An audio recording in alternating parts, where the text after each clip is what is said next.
I'm proud to announce that tomorrow, on the International Day Against Homophobia and Transphobia, we will be tabling a bill in the House of Commons to ensure the full protection of transgender people. And I am proud to also announce that I will attend Montreal Pride this summer, which is just a regular part of my summer schedule, but a very first for a Prime Minister.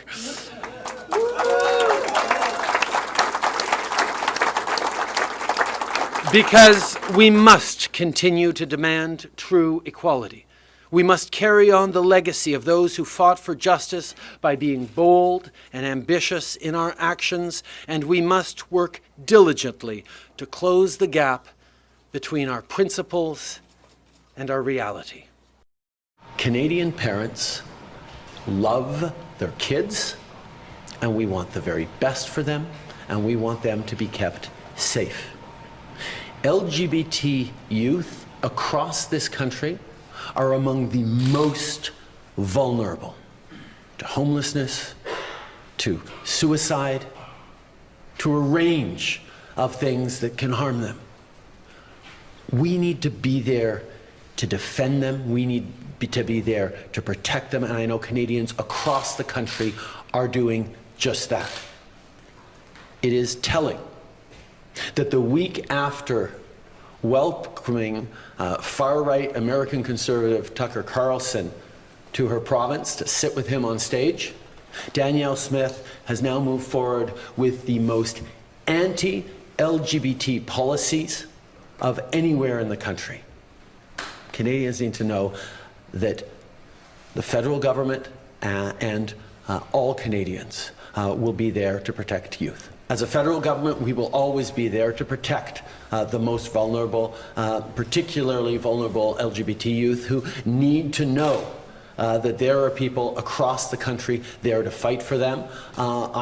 If Premier Smith wants to fight someone, stand with us and fight for Canadians on lower grocery prices, on affordable fuel, on more housing, on fighting climate change. Fight with us to defend the rights of vulnerable Canadians.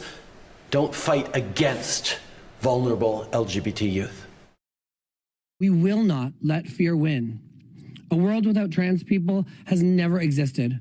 A world without drag has never existed, and it never will. Queer people have always been here amongst us. They are our coworkers, they are our brothers, our sisters, they are our mothers, our fathers, they are our families.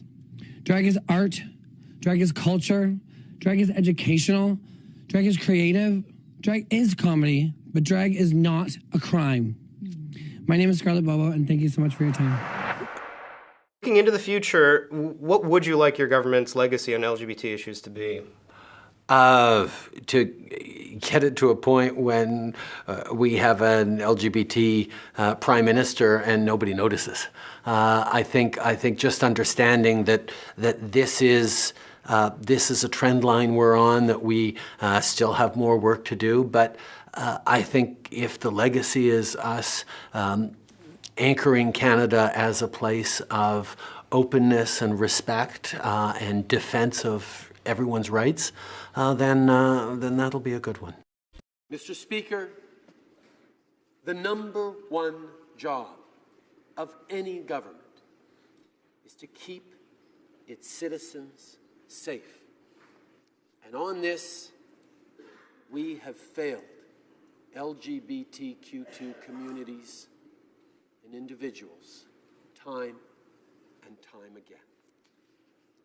It is with shame and sorrow and deep regret for the things we have done that I stand here today and say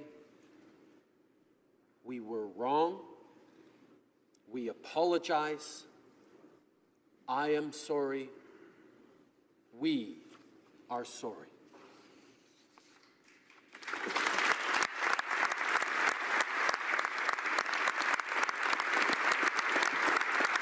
For the oppression of the lesbian, gay, bisexual, transgender, queer, and two-spirit communities, we apologize. On behalf of the government, Parliament, and the people of Canada, we were wrong, We are sorry. We will never let this happen again. Merci, Monsieur le Président. Thank you, Mr. Speaker. And finally, the Italian Prime Minister is a breath of fresh air. Now, remember, they tried to pretend that she was some sort of, Mussolini in a skirt when she first got the job. None of that has happened.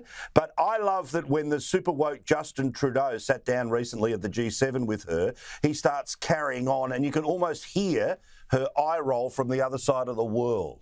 Canada is concerned about some of the positionings that Italy is taking in terms of the LGBT rights, but I look forward to talking with you about that because we're here at the G7 as an assembly of countries that are promoting the kinds of strong values and democratic principles that the world needs, and I always look forward to those conversations with you. It's so spectacular because he sits there, with his affect, and and we're so concerned about what you're doing in Italy with the two-spirited blah, blah, blah. And she just looks at him like, man, you are not worth my time. And Trudeau's not worth anyone's time.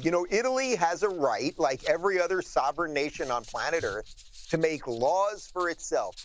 The Italian people voted her in. And from what I can tell, Meloni wants to protect their border, protect their culture.